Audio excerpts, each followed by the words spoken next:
Good evening. Thank you for joining us for another Inner Hour. We appreciate it. A couple of quick announcements before we start tonight, actually. Um, the first one is that we thought we had the issue resolved, but we once more having an issue with this particular computer that we're recording on here in the office. So praying that it will hold up tonight through the meeting at least. Looks like we're going to have to have a repair person look at it and see if it can be fixed. Anyway, the issue it's having is intermittent, so it's hard to catch it doing it. But anyway, I have a backup computer, so if I disappear and everything goes dark tonight and you have an extra 3 minutes, hang around because I'm going to switch over to a different computer that I have powered up and ready to go, so it shouldn't take that long. And I'll just reinitiate the Zoom from that computer, and hopefully we'll be good. So, we haven't had to do that before, so that's experimental also, but should work. So let's hope we don't have to do that tonight. In the interim, we'll see if we can get somebody to look at this and figure out if it's fixable or if it's so old that it's not. So the second announcement, actually second two announcements, are that I'm going to be the guest speaker at Unity here this Sunday. So if you're in the area and inclined to do that, you're welcome to join us. And then the other announcement is that we're having another one-by-one gathering at Kathy's this month, August the 23rd. It's from 12 to 4 as usual. And there's still 4 spots. We do have pre-registration for that to make sure we can fit enough people in and so on. So Kathy has room for 4 more people than we have registered right now. So if you are wanting to come and available but haven't signed up yet, email us, please, and tell us you'd like to come. And we should be able to get you in. So it's August the 23rd, 12 to 4. The discussion topic for that day is what's called the Kingdom of God. And what is that? How is it talked about in the Hebrew Bible? How is it talked about in the New Testament? What does that mean to us, if anything? How does that relate to some other mystical studies or concepts that you may have been exposed to that are not biblically based? Anyway, so that's the topic. I think it should be an interesting day, and the fellowship and food are always good. So hope you can join us. All right, enough of that. So moving on. For tonight, I will light our candle here and get going. So if you haven't had time yet, give yourself a moment or two while I do this to kind of center yourself and bring your attention present into that abiding spirit within you and among us, and any other distractions that you may be still carrying from the day or the week. Just kind of let those fall into the background.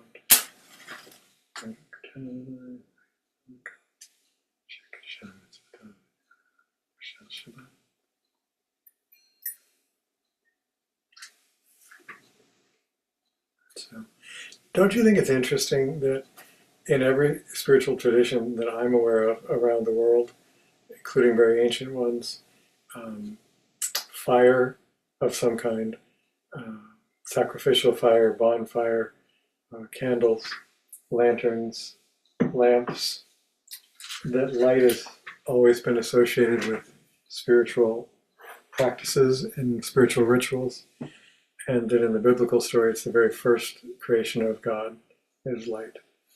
So, all right, so moving on, I was going to switch gears and start a different series topic tonight, but I received a couple of comments, and one very thoughtful one in particular, that maybe we should do one more, and that also. So we're doing one more. This is going to be our last night on the nature of sin topic, and then the following week we'll start a new one. Hopefully on a computer that works, either that or a completely different computer. The other thing that I will mention is that I don't want to put anybody on the spot, so I won't say who it was, just in case that person would not want me to. But you're welcome. That person is present tonight, so you're welcome to claim this and talk about it in a discussion portion if you like. But one of the ideas was that this person found useful was thinking of sin, because we've talked about it in a number of different understandings. Thinking about sin as errors or mistakes, and that thinking of it that way is helpful in terms of being able to accept the person, not the behavior, not confusing accepting the person with an unacceptable behavior, but is helpful in accepting the person who has sinned, who has made these errors and mistakes. And that also mentioned guilt, and in a way that I personally look at it, there's in both Jewish and Christian tradition, there's a lot about guilt, and particularly in the Catholic Christian tradition, a very large emphasis on that. In more pop spirituality or New Age spirituality, there's kind of a reluctance to talk about guilt, and when it is talked about, it's almost universally talked about as this is a bad thing that somebody else is putting on you, and the church is telling you to feel guilty, and you shouldn't feel guilty, and guilty is a terrible thing, and it does all these bad things to our bodies, and all these puts us into negative thought modes and negative and all that stuff, and the guilt is really terrible, and people shouldn't do that to you, and that people are putting this on you. Anyway, this person suggested that guilt is useful in the sense that helps us to recognize something we've done wrong, so that we have the opportunity and awareness to be able to correct it, to repent for it, to redeem ourselves, to reconcile whatever action we may do that can help us to make amends, or at least forgive and be forgiven for that action. And so guilt is useful in that regard. So just to start off tonight, I've appreciated that perspective because that's my perspective too. And it's not one I hear much in modern spiritual circles, unless they're ones that are focused on original ancient teachings. And I have to say that this is a personal issue of mine. I'm going to confess that right up front. A personal, I don't know what you call it, a quirk, a personal little annoying thing that I find. And that is the misuse of language. It bothers me because I try very hard to use language correctly and in ways that are effective. And I appreciate when other people make that effort. When people don't make the effort, I don't appreciate it. I feel like I don't matter to them. But more importantly than that, I'm aware historically in rather large and great empires or civilizations that used to exist before that don't now, there were certain hallmarks of the decline of that civilization before the complete collapse of that civilization. There are several of those hallmarks, but one of them is the perversion of language and of their own language, which is quite a common thing now. Things are called good that are bad and bad that are good, and things that don't mean what they actually mean are used in different ways. And one of those is guilt. Nobody can put guilt on you because guilt is an internal response you have, or it's not guilt. It can be something else. It can feel like you're being judged and somebody is disapproving of you or condemning you or ostracizing you or a lot of other awful things. That can certainly happen, and that doesn't feel good. And you can have a horrible response to that. But nobody can put guilt on you because it's an internally arising response to something you feel about something you've done. So it's that, if we understand just that part of it, then it's not something anybody has done to us, including the Catholic Church or anybody else. That doesn't mean that people or institutions can certainly be judgmental toward us and make us feel bad, make us feel unworthy, or make us feel unacceptable or unlovable, or many other things that aren't good, but not guilt. That's a different thing altogether. And to me, that mechanism seems to be built in as a kind of a way shower.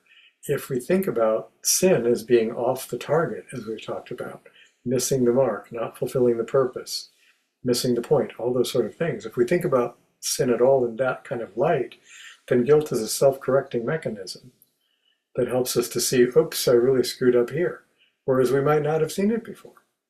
And for example, sociopaths who don't have a conscience, or at least a noticeable one by any standard, don't feel guilty. They don't. No matter how much you might judge them, they don't feel guilty because they feel like whatever they did was justified. They don't have that somehow, or they're not connected somehow to that mechanism. So it's not a self-arising thing in them, and you can't put that on them because they don't feel it.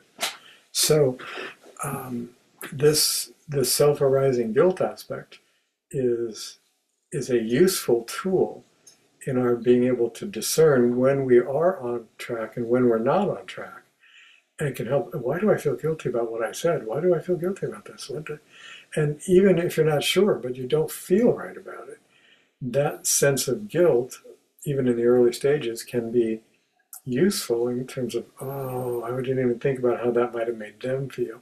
Oh, I didn't think about how that could have come across. And then you feel bad about that. You made some mistake in behavior or in speech.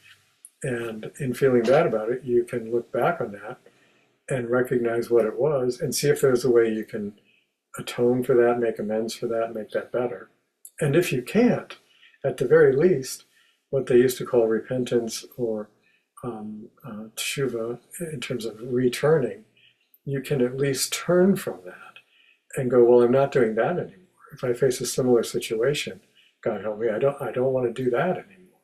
That was really the wrong thing to do, and it caused a problem for me, for them, for everybody. But I don't want to. And one of the ways that we carry guilt is by not forgiving it, and another way we carry it is by to keep repeating the same mistakes over and over and over again without ever learning from them. So I think that's a really useful and I actually think accurate way to look at guilt. So I appreciate that comment. So thank you.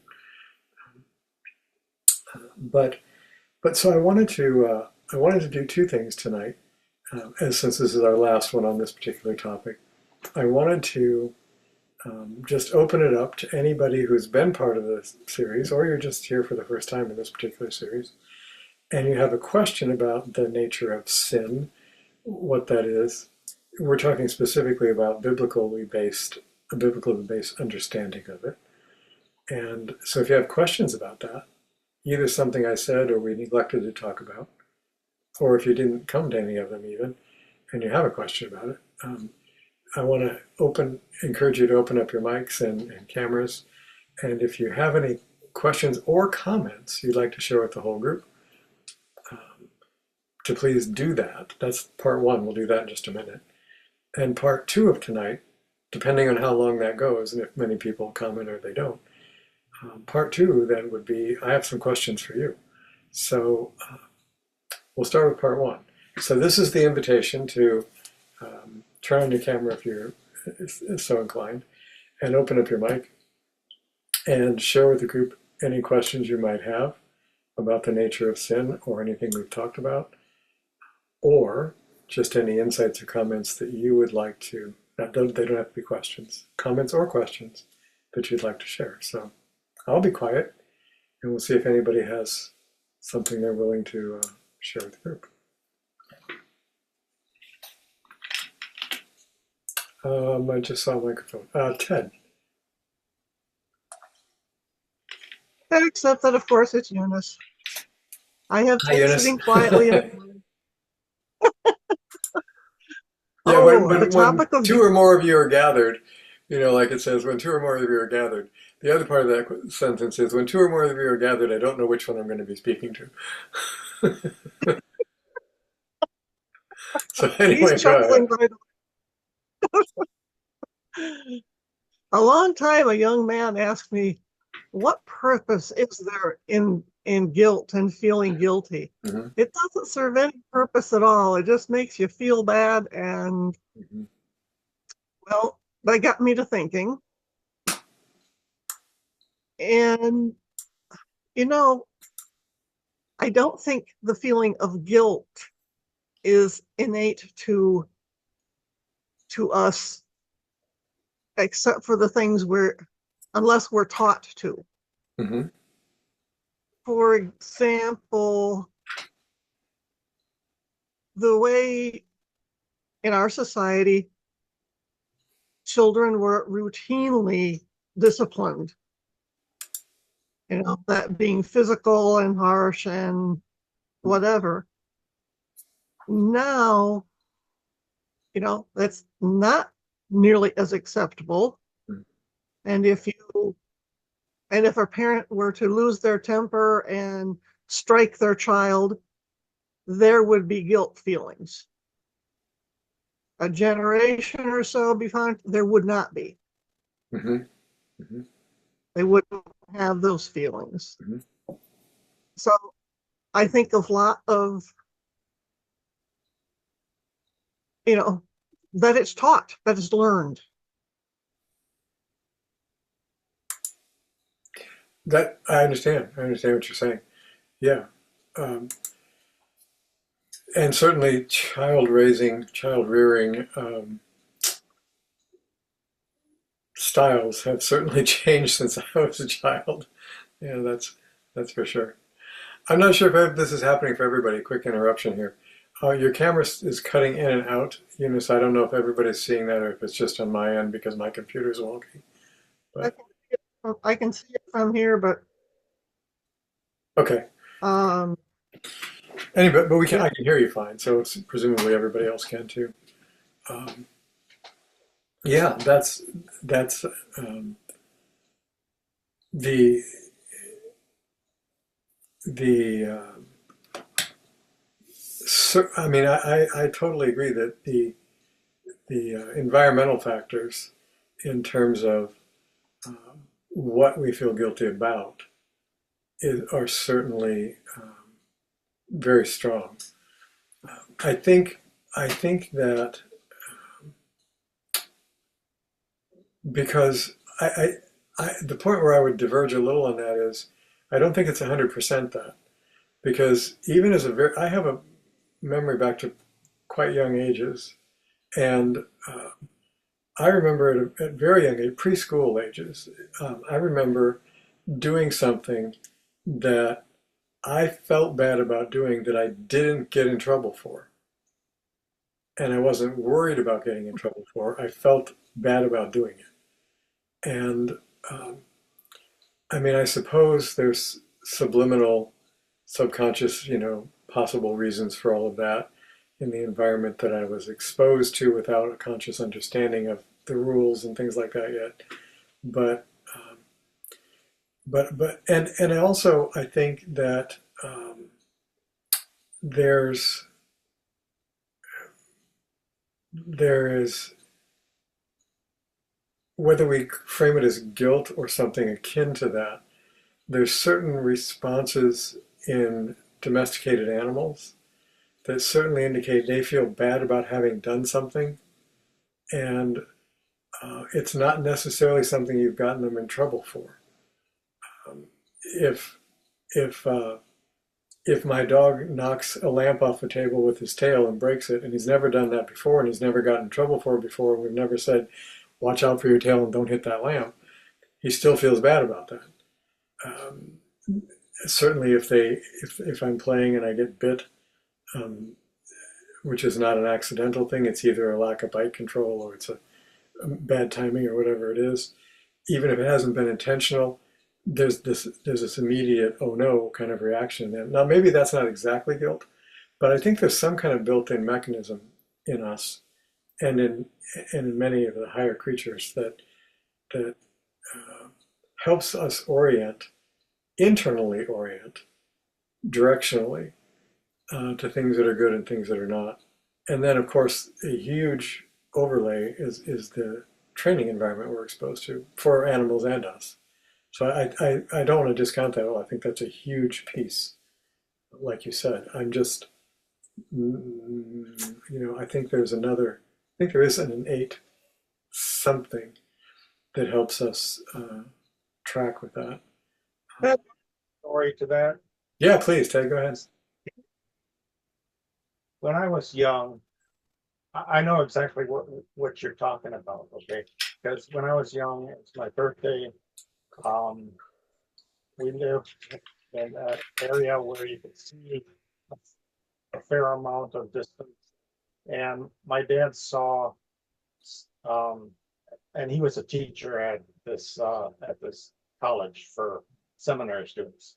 Anyway, he saw some faculty, two people walking together, and he told me, "Why don't you go down and invite so and so to your birthday party?"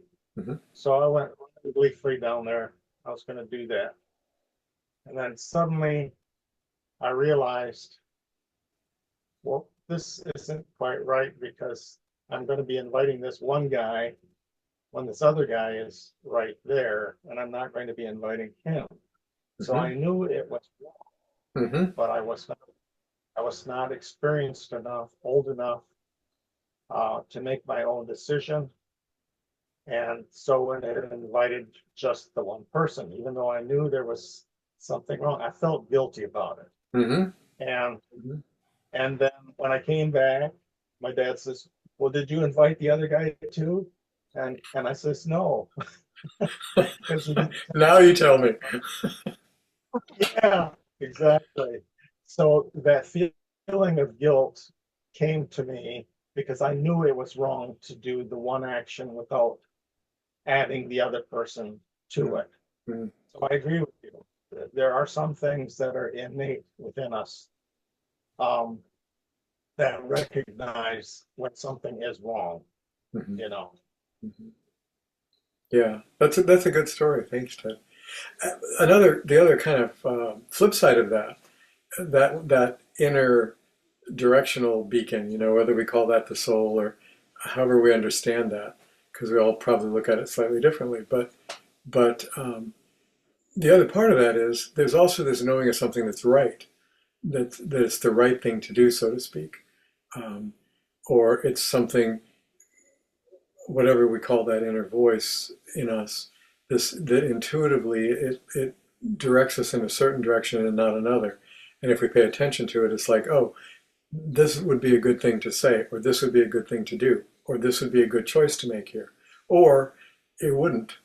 And I think when we talk about behavioral training, I think one of the challenges that some of us have is that we grew up in environments, whether intentionally so or not, whether in school or home, wherever, we grew up being exposed to um, environments that have trained us not to pay attention to that inner voice. That, oh, well, it's just your imagination. Oh, well, you should do it anyway. Or, oh, well, don't do that because everybody will think badly of you, even if you're inwardly feeling like you should do something. So I think that inner intuitive compass, moral compass we have, and spiritual direction compass we have, I think that is built in. But I do think that a lot of behavior can orient us to cultural norms that are acceptable and unacceptable. That really we should have choice in, perhaps, as opposed to feeling guilty about those. And they can train us to kind of override that voice or not pay attention to that voice.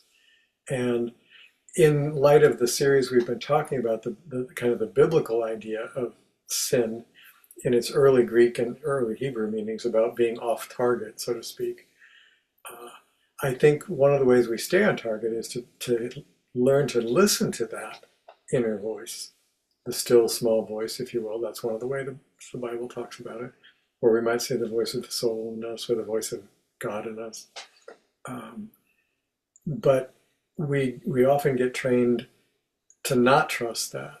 Well, it's only your imagination, or you don't want to do this because this will happen, and we become consequence based in terms of imagining a personal cultural consequence to something, or a political consequence, or whatever it might be, or a punishment that might happen if we take a course of action that we're actually feeling quite drawn to do. But then we develop fear around listening to that voice because, well, what if we're wrong? What if this happens? What if that happens? Because we've kind of been, many of us, oriented that way. So I think that, that age-old nature nurture thing, I think both are true. I think, we have this inner nature that when we trust and listen to, our life isn't a perfect, because we're in a dualistic consciousness at this level, but our life unfolds in a much better, healthier direction for our well-being, spiritually and physically, and relationship-wise, if we heed it, than if we don't. And if we don't, it tends to go awry, sometimes really far off track, before we decide to do something different. So thank you both for those. That was great. Anna, I just saw your hand pop up. Yes, the thinking of some childhood things made me come up with a question for an experience that I had. When I was young, there was a game where you threw a ball over the roof and the other pushed and cat caught it and went around and caught Yeah. the other one. Well, I threw the ball and I broke a window in the house. So, and I felt terrible about it. But my father didn't say anything about it. He just repaired the window. Mhm. So from his perspective, there really wasn't, I was a kid playing and I broke a window. Right. But from my perspective, I don't even know where I got that this was wrong Mhm. from somewhere. But from his perspective, so there was even a clashing of what was right and wrong and what you should feel bad about. Right. So I think I felt bad because of some of my religious stuff that you always had to do everything perfect. Hmm. My Yeah, father was not, I remember you talking about that part yeah, before. my Yeah. father was not religious. He didn't go to church. Hmm. So I don't know, just something about that thought, it's just not always clear Hmm. what is right and wrong Hmm. because it differs from what you've been taught in your environment and how you view God Hmm. and how you view authority. So from God's perspective, you know, maybe some of these things that we do is God like, oh, well, let's fix the window. Right. Right. You know, Yeah. no big deal. I'm sorry. I know you didn't mean to do it. Yeah. Yeah. Anyway, I'm just throwing that out because it just made me think of that Yeah. because his reaction.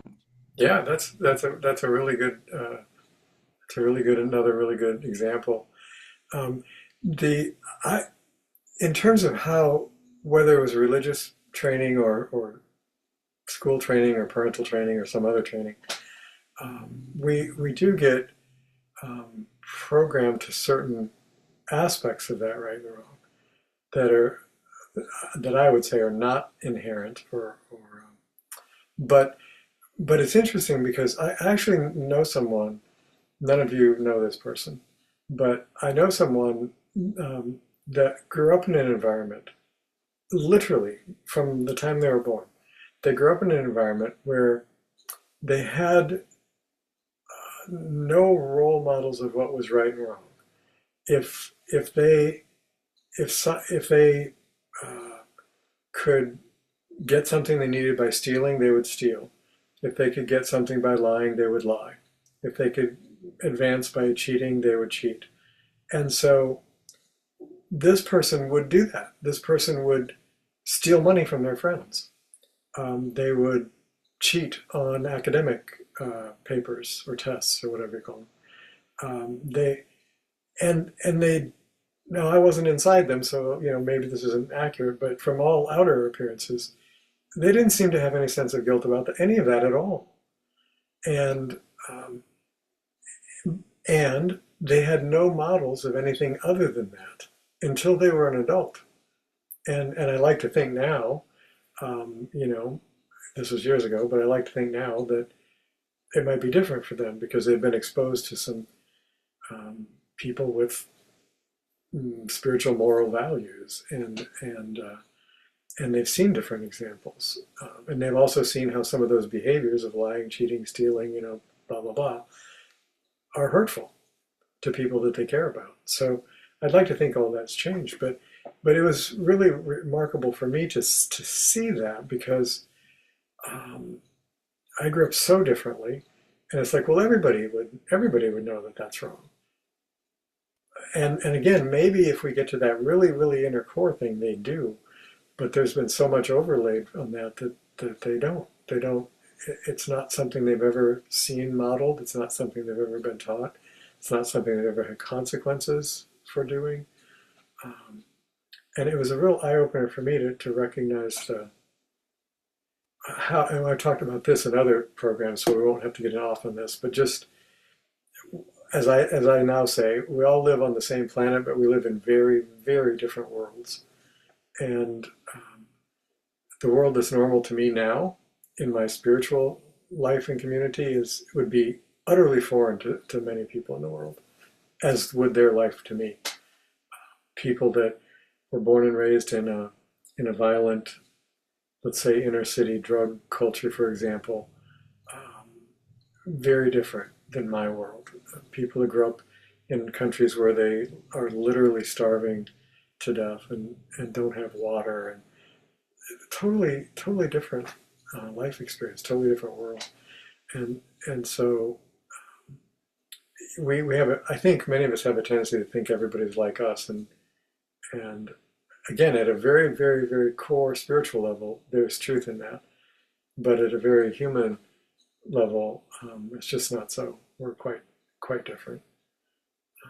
So anyway, enough of me. Thank you all for those very, I thought, helpful comments. Anybody else?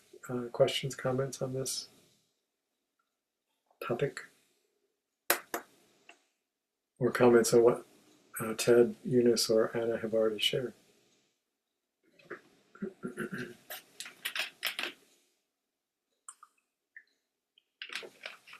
Oops, I lost everything.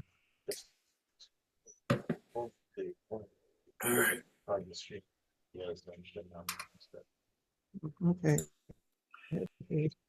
Oh, you're back. Hi, Eunice. Ted wants to say, I can see and hear you now, dear. Okay, since no one else is chiming in right now, I have a question about sociopaths. Yeah. How do you account for that? What's your understanding of why people would not have any guilt for anything? What can you tell us about that?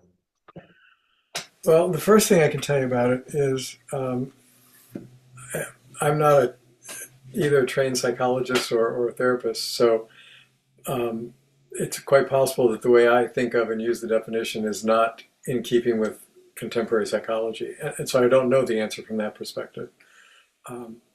But I have known people in my life that I totally believe to be sociopaths, and I have two. These are theories. The truth is I don't know, but my two theories are that number one, they grew up in an environment so devoid of love that they had to be 100% self-reliant, and anything that it was a survival mode, emotional survival, physical survival, every way you can think of. And people who grow up in that mode become very animalistic. Animals don't have the same kind of morality that we do by any stretch. And so I think part of it is that part that I believe is innate in us was so buried and so distant from their conscious self that they didn't even have access to it. Because it's really love that opens up that higher awareness in us. The higher awareness is of that divine nature in us, the higher awareness of a higher purpose to life, all those things that we all kind of take for granted. Many people have not had the experience of being loved enough to even begin to open up to those levels. So that's one theory, is an astonishing lack of love and an incredible presence of neglect and or violence in their life, which fits with the ones people I personally know that I think are in that category. The other more philosophical view, which is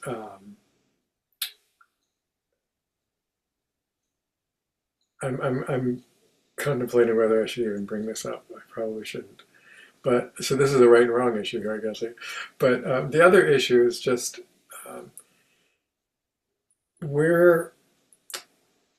we've been mostly taught that every human being has a divine soul, and that the nature of the soul in every human being is the same, because that's 99.9% true. But I actually believe, based on my experience, there are some exceptions to that. And that's another whole topic that probably is not fruitful to pursue. And certainly not tonight, but there are so that, but I will bring that, I will use that to kind of segue into a slightly different thing, which is that the whole nature of good and evil, which is again a dualistic thing, that exists in dualistic dimensions of created life, granted. But in those realms, as we are here, we have these things called good and evil, and there these days is again, I think, a blurring of some of those lines. If you read ancient, early stuff, the ancient Vedas, the Mahabharata, the ancient Tibetan writings, the early biblical writings, the early Samaritan writings. If you read some really early writings on spiritual things, there's a distinctly Zoroastrianism, a distinctly good and evil thing that they talk about. And today, that kind of gets blurred into good and less good choices. Well, somebody made it kind of a poor choice. Poor choice is not evil. And nothing in any of the ancient scriptures would call somebody making a poor choice evil. It was a very different understanding. So, so one of the things to look at is, what do those ancient scriptures mean when they talk about good and evil, and how they characterize the difference between good and evil? Because they don't look at, again, the ones I'm familiar with, and there's certainly lots of scripture in the world I haven't read, but I've read a fair amount from many traditions. Evil is never equated with a poor choice in the sense of, oh, I could have said this better. Oh, I chose that job instead of this job. Oh, I let my emotions get the better of me and I snapped at somebody or I yelled at somebody and that was a bad thing. Yeah, that was a bad thing. Was that an evil thing by any of those ancient standards? No, it was not. There's a clear characteristic difference between good and evil in all those ancient scriptures. So that might be another topic for another time, but I think that has to do with why there are some people that don't seem human, don't seem to have human characteristics. I just saw another hand floating by here. I think it was Leanne, but I didn't get to you right away. Leanne, oh yeah, there you are. Leanne, go ahead. Hi.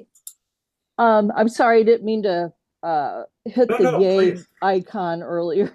Um, I hit the wrong one. I wanted to say But that wasn't evil. That was just the yes, that's right. Yeah, I feel really bad about it. wrong. There is a movie from I think it's the 1950s, maybe 1955. It's called The Bad Seed. Oh, yeah, And terrifying. Terrifying. it, That scared the crap out of me when I was a kid. I think that movie is very good of whether it's nature or nurture, and or a combination of both. Mm. And so I think it's worth watching. I think it's very, very insightful. Mm. And I've always had a fascination about, I watch and read a lot about sociopaths and psychopaths. And I think that Jeff and I have a family member who, well, he has since passed, but was a sociopath or a narcissist, Hmm. extreme narcissist. Um, so so I've done a lot of reading, a lot of listening, and I've worked with at least two people out of all the people that I've worked with in my past, because I used to work for a medical pool, and I've worked in over 50 different nursing homes Wow. between Indiana and Ohio. And at least two people I think were at least sociopaths. And uh, so I just wanted to um, say about that movie that I thought that was very good, and it was actually about a child. Yeah, a little girl. Yeah. Hmm. So so Yeah, it's a powerful movie. If you've never seen it, it's a very powerful movie. yeah. And it's an old black and white 50s, I want to say. Yeah. You know when I that was? think I think 1955. Okay. So somewhere around there. Okay. So Yeah. yeah. Thank you. Yeah, thank you. Anybody else?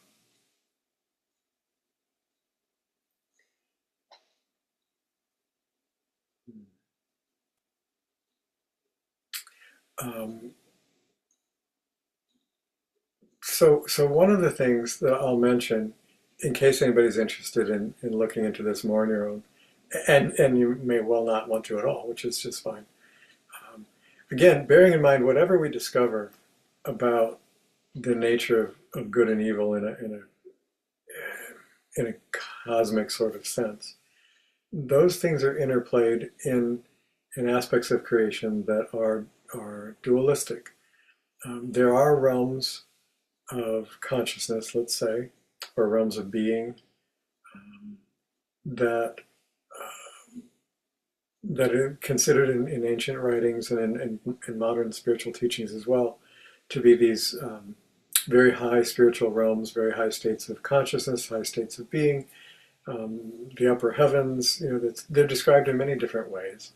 But in the very supreme high states, um, there is not this duality. There is a state of interconnectedness and a oneness of being in which these kind of things are simply not present.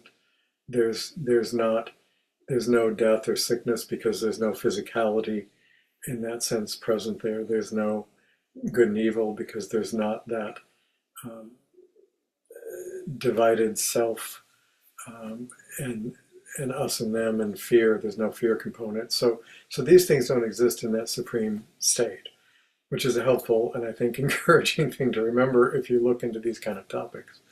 But but one of the distinguishing things in ancient scripture, including biblical, is that evil is never seen as having a human origin. Evil in ancient scriptures was always a non-human origin, and the so-called battle between good and evil was not of human origin. Human beings were affected by that and could participate in that, one side or the other, but they were not the source of that. Whereas we're so egocentric now as a whole that we think everything is about us. And so we think everything that's ever written spiritually is about human beings, which largely is true, but it isn't completely true. There's a number of very important spiritual writings that aren't about human beings. So anyway, that's one of the distinguishing characteristics in those ancient writings is that it was a originated in a non-human realm where there was a hostile, rebellious reaction against um, the the one out of whom all of this came, and and they're wanting to be seen as the figures that should be worshipped. So, but that's another story altogether, and one most people these days have no no stomach for or no interest in, which might be just as well. But anyway, that is one of the characteristics is that it didn't originate with human beings. So anyway, I'll give one last opportunity here if anybody would like to make comments or questions before I kind of draw us toward the end of tonight. So I'll be quiet for a moment again if anybody has something to share with the group.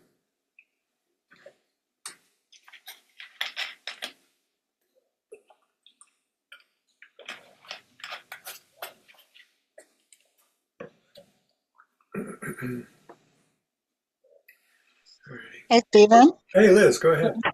Hey, I just wanted to make a quick comment, and I think I've said it with this bunch before. I've been doing therapy for a couple of years now, Hmm. since Angie died, and that was what initially got me into it. Of course, we haven't talked about that much. Talked about everything else. And the woman I'm working with, just God bless her. God, she's got someplace in heaven because she's listened to all my crazy stories, and she's listened to me in the way that I talk that can be very hard to understand sometimes. Um, but what she did with all this non-judgmental listening is somehow over these past 2 years, I have felt more worthy, less guilty, less worthless. Hmm. That worthless thing. Mm-hmm. Somehow the machinations and all of this made that happen. And so I was just throwing guilt in as part of that. I think more worthiness is probably that bigger issue that just her listening for all this time. But I just wanted to share that, and I'm just so grateful that I have that opportunity. And I've never met her in person. We've all done it long distance. She's in Columbus. I'm so grateful to have connected with her. So That's awesome. yeah, and she's such a good fit for me. She's, That's what a blessing that is, right? we're wackadoo in the same direction, so it's nice. So yeah. But when it comes to guilt and that whole box of crap, what a basket of crap or whatever that is, guilt and all these different things that we tend to carry around.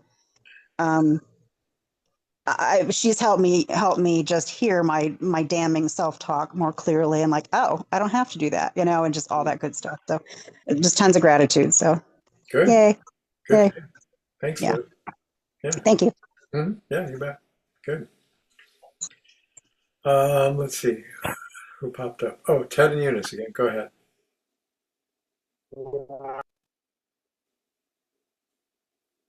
You mute. Oh, there. Okay, you're unmuted now, Ted.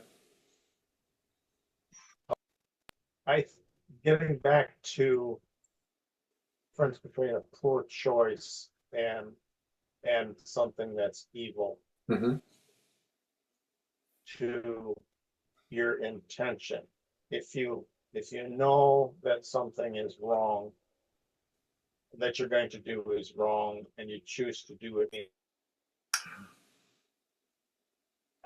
Yeah, that's interesting. Yeah. So the intentionality, um, as you probably know, but that's a really big thing in Jewish mystical writings.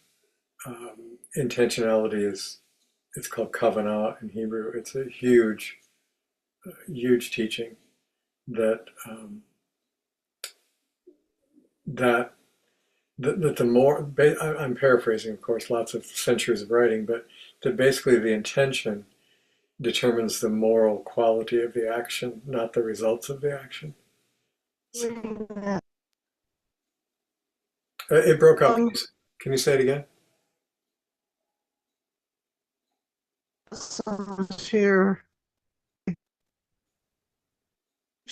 Mute. I don't know. Can you hear me at all? I do hear you, but it's kind of in and out. It's kind of on mine, kind of cutting in and out, Eunice. Try it again. Just talk. I find it interesting that Calvinists Oh, you're gone again. Yeah, sorry you've cut out. I'm assuming. hey, Oh, I got you back a little bit. Go ahead. said, It's an unsigned. action problem. Yeah, I'm really sorry, both of you, but if everybody else is having the same issue, I'm missing more than is coming across. It's very wavery and then goes silent altogether, and then pops in for a word or two, and then it's gone again. Can she type it in a message? She could do that, sure. Did she hear me? You could try the chat feature and see if you can type it in there. Might be too long to do, but the audio for whatever reason is not working for you.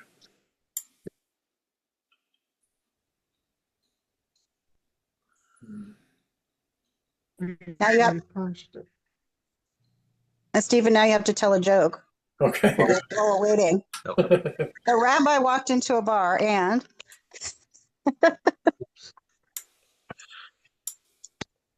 And said to the Catholic priest and to the Baptist minister, how do you determine how much money in your donation plate actually goes to the work of the Lord and how much goes to the priesthood? And so the Catholic said, well, we gather all the collection and we throw it up in the air, and whatever falls back down on the plate, that's what goes to the work of God, and the rest of it goes to the priests. And the Baptist minister said, oh no, that's not the way we do it at all. We gather everything in the collection box and we pitch it all up in the air, and whatever falls outside the collection box, that's what we actually give to the work of God. And so they said to the rabbi, so what do you do? And he said, oh, that's easy. We just gather it all in the same collection box and we throw it up in the air, and whatever God wants, he can grab while it's in the air. that's great. So it's the only Thank you. it's the only rabbi joke I can remember at the moment. We got to put you on the stage, Stephen. Right. Weirdly enough, it was a rabbi who told you that. It was a rabbi who told me that. Yeah. Yeah. So, all right. Anybody else? I'm sorry with you and Ted, their sound's not working well right now. But anybody else have anything you'd like to share before we draw it to a close tonight? So, in that case, just to wrap up, we're going to be changing to a different topic next week for a new series. I have not decided yet what that is 100%. So if you have something that, oops, I just saw a hand pop up. So go ahead, Shuli or Nahama. Okay. Hi, it's me, Nahama, and I just want to go back to a week or two or three ago, I don't know, when we brought up and talked about the idea of do unto others or don't do to others, whether it's in the positive or the negative, how you don't want to be treated, and that's really just a good way to around intentionality and around sin. Absolutely. If I weren't treated that way, it's probably sinful to do it to somebody else. Exactly.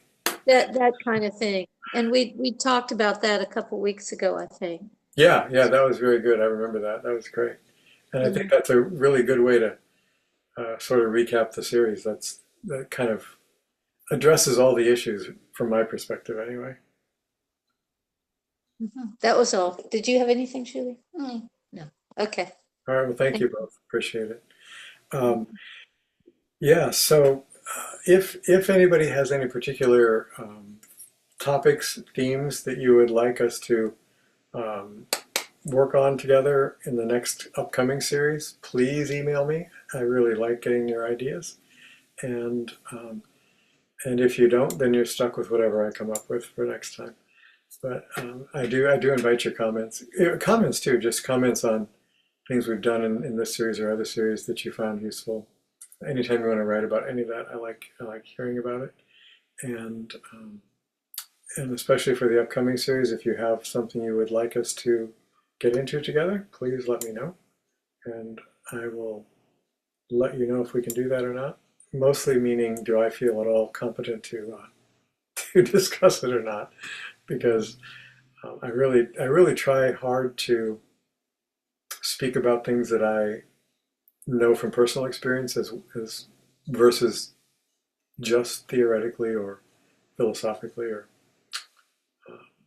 not in a real lived sense. So I'll tell you one very short story and we'll wrap up tonight. And yes, honey, it is short. It really is. And I had a friend years ago who was studying an Eastern tradition and was reading a book by one of their masters. And as it happened, I had read that very same book. And so he had mentioned to me he was reading it. And a few months later, we were talking and somehow the book came up and I said, "Oh, by the way, what did you think of the book?" And he said, "I don't know, I'm still reading it." I said, "It wasn't even that big a book." I said, "Oh, really? Like you're still working on reading that?" And he said, "Yeah." And I said, "Oh, I didn't find it that, slow a read. I got through it pretty fast. It didn't seem very big to me." And he said, "Oh, well, I wasn't trying to read it. I was trying to live it." And I was like, "Oh yeah, that would make a little little difference there." So I do think that that if people in leadership positions would confine themselves to things they actually knew from living them, as opposed to from things they just read or somebody else told them, I think in many ways that would go a long way to improving our understanding and our relationships with each other, and certainly our culture.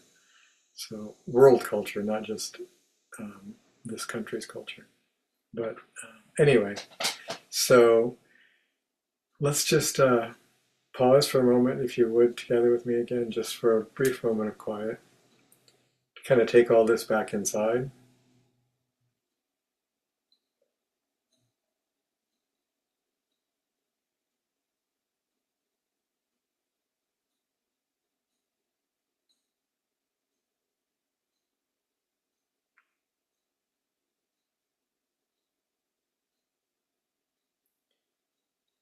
And this week, may we be blessed with a deeper realization that our spirituality is not primarily about what we think or believe, but rather primarily what we live. Do we live the faith that we proclaim to have? Do we live the love that we say we are? Can you see in what I do a reflection of who I am? And so, with that deeper understanding, may we live in such a way that those higher things that we believe in and to which we aspire begin to be demonstrated more and more often in the way we speak to each other, the way we treat each other, and the way we conduct ourselves in the world. And may we also be blessed this week internally with whatever we need to help let go of those inner obstacles that we have created between us and God, to let go of those things that get in the way of us having a deeper realization of our oneness with the divine and a deeper experience of the love that is the essence of the divine. And then may those blessings be allowed to move through us to all those that we meet and help uplift them as well. So thank you so much for your presence and your attention tonight. I sure appreciate it. And we'll be back next week, God willing, with a new subject. And I'll send out the link as I do every Tuesday, and that will have an announcement of what we're going to be talking about. So you've got a couple of days to write to me if you have an idea you want me to consider doing. And the link, I think you all know, but the link is the same link the rest of this year through the end of this year. So if you have that copied somewhere, it will work for every inner hour the rest of this year. But I send them out every Tuesday, so you don't have to keep track of it. You can just click on the one I send out if you like. All right. God bless. Love you all. Thank you for everything, and thank you. Thank you to the one that is present in all of us for allowing my computer to endure through this meeting tonight without crashing again. So, we'll hopefully have a resolution to that by next time. All right. Good night, y'all.